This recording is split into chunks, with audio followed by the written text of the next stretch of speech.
जर आपला बुटीक व्यवसाय असेल किंवा आपण घरनं प्रोफेशनली शिवणकाम करत असू, तर आपण स्टिच केलेल्या प्रत्येक गारमेंटला जर आपल्याला प्रोफेशनल फिनिशिंग द्यायची असेल, तर आपल्याकडे हा स्टीम आयर्न असणं आवश्यक आहे. 12 वर्षांच्या बुटीक व्यवसायामध्ये आम्ही सुरुवातीपासनं स्टीम आयर्न ही वापरलेली आहे.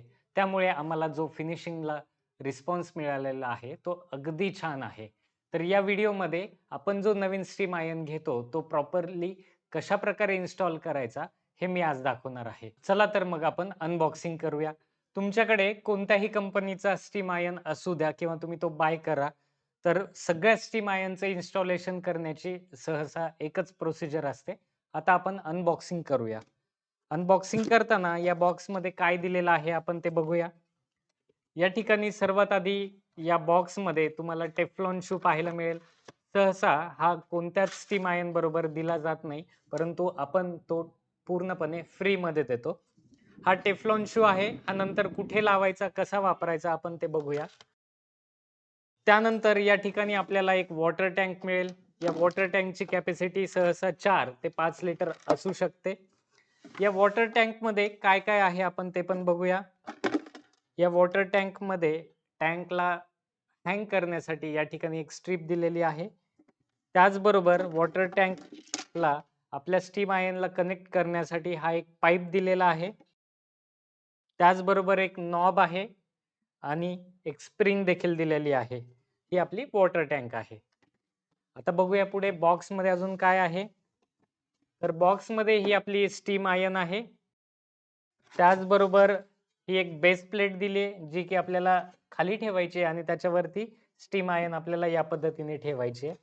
त्याचबरोबर या बॉक्समध्ये एक मॅन्युअल देखील दिलेला आहे.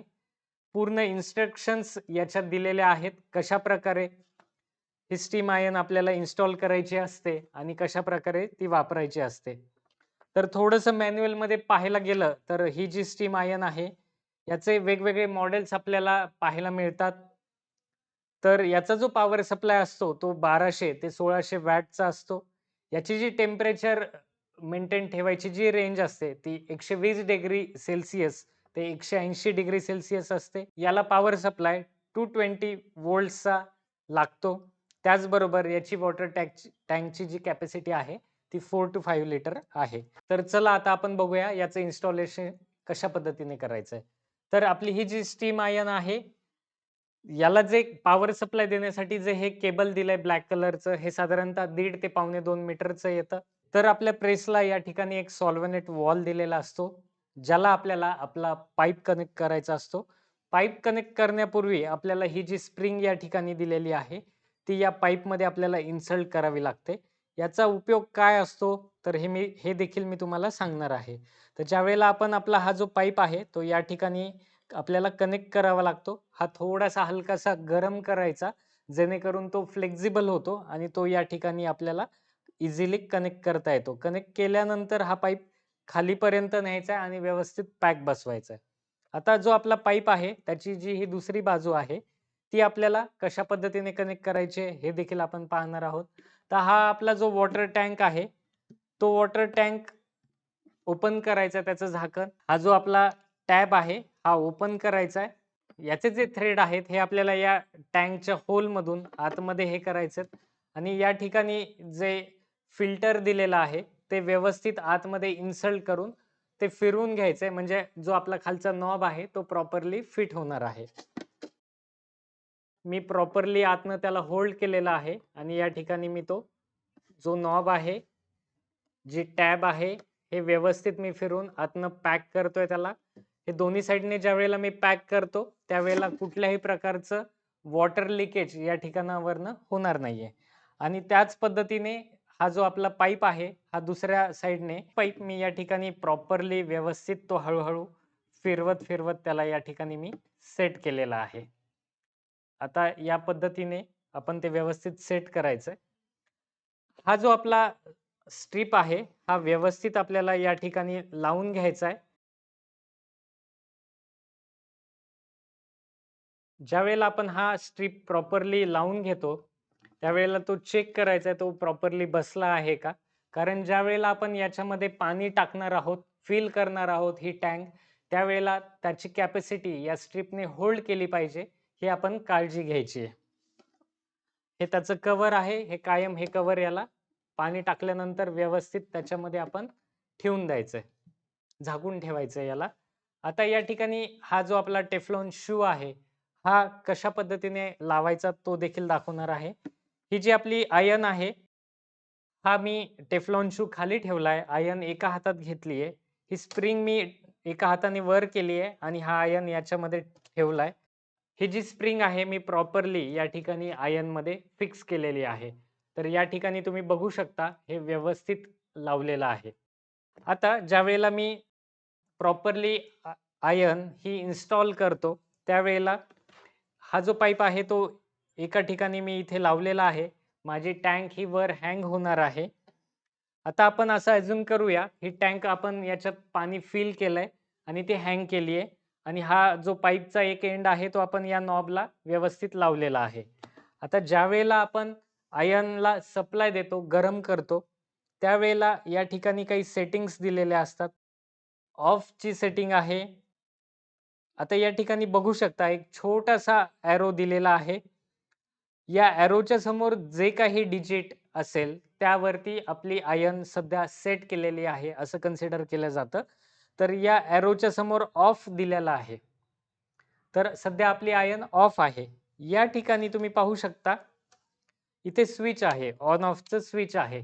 याचं स्विच व्यवस्थित ऑन करायचंय.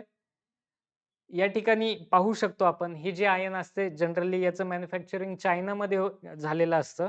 सो याचं हे जे स्विच आहे हे आपल्या कंपॅरिझनमध्ये हे उलटं स्विच आहे असं आपण कन्सिडर करतो. वर असेल तर ते ऑन असतं, खाली असेल तर ते ऑफ असतं. तर जेव्हा ऑन करायचंय त्यावेळेला याला वर करायचंय आणि त्यानंतर या एरोच्या समोर जे काही लिहिलेलं आहे किंवा सेट केलेलं आहे, ते करंट टेम्परेचर आपण सेट केलेलं आहे. तर या ठिकाणी मी याला रोटेट केलं तर हे 0 वरती आहे. नॉर्मली हे हिट होणार आहे किंवा ऑलमोस्ट ऑफच्या जवळच असेल. त्यानंतर इथे पुढे काही नंबर्स दिलेले आहेत 1, 2, 3, 4, 5 असं जसं-जसं आपण याला रोटेट करू तसं-तसं आयर्न आपली अधिक गरम होत जाते.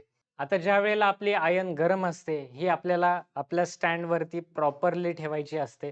म्हणजे जेणेकरून जो काही कपडा आहे आपला टेबलवरचा, तो जास्त गरम होऊन खराब होणार नाहीये, जळणार नाहीये. त्याच्यासाठी आपल्याला हे स्टँड यूज करायचं आहे आणि आपली आयर्न कायम त्याच्यावरती ठेवायची आहे. तर व्यवस्थितरित्या आपल्याला आपली आयर्न ही यूज करायची आहे, व्यवस्थित इन्स्टॉल करायची आहे. आता या ठिकाणी आपण जी आपली आयर्न यूज करणार आहोत, तर त्याची जी ही वॉटर टँक आहे, तर याच्यात ज्यावेळेला आपण वॉटर फिल करणार आहोत, पाणी भरणार आहोत, त्यावेळेला पाणी भरताना एक काळजी आपल्याला व्यवस्थित घ्यायची आहे. ते म्हणजे ज्या पाण्यामध्ये जास्त क्षार असतील, असं पाणी अजिबात या टँकमध्ये टाकायचं नाहीये, ते वापरायचं नाहीये. जर जास्त क्षार असलेलं पाणी जर आपण वापरू, तर आपली आयर्न ही कायम ब्लॉक होण्याचे चान्सेस असतात. ती लवकर खराब होऊ शकते किंवा त्याचा मेंटेनन्स निघू शकतो. पर्सनली मी एक सजेस्ट करेल मार्केटमध्ये 5 लिटर, 10 लिटर या कॅपॅसिटीमध्ये मिनरल वॉटर मिळतं. ते मिनरल वॉटर जर आपण याच्यासाठी वापरलं, तर कुठल्याही प्रकारचा मेंटेनन्स आपल्या आयर्नला निघणार नाही किंवा आपली आयर्न खराब होणार नाही. तर ही सगळी प्रोसिजर होती आपल्या स्टीम आयर्नच्या इन्स्टॉलेशनची. आणि जर घर बसल्या तुम्हाला स्टीम आयर्न ऑर्डर करायची असेल, तर स्क्रीनवर दिलेल्या नंबरवरती WhatsApp मेसेज करू शकता किंवा या व्हिडिओच्या डिस्क्रिप्शन बॉक्समध्ये देखील एक लिंक दिलेली आहे. त्या लिंकवरनं सुद्धा तुम्ही स्टीम आयर्न घर बसल्या ऑर्डर करू शकता. जर तुम्हाला हा व्हिडिओ आवडला असेल, तर व्हिडिओला लाईक करा. जर तुम्ही चॅनलवरती नवीन असाल, तर चॅनलला सबस्क्राईब नक्की करा. जर हा व्हिडिओ तुम्ही Instagram, Facebookवरती पाहत असाल, तर नक्की पेजला फॉलो करा. तुम्ही कोणत्या प्रकारचा आयर्न यूज करता हे कमेंट करून नक्की सांगा आणि जर तुमचे मित्र, मैत्रीण हे कोणी टेलरिंग व्यवसायात, बुटीक व्यवसायात असतील, तर त्यांना हा व्हिडिओ नक्की शेअर करा.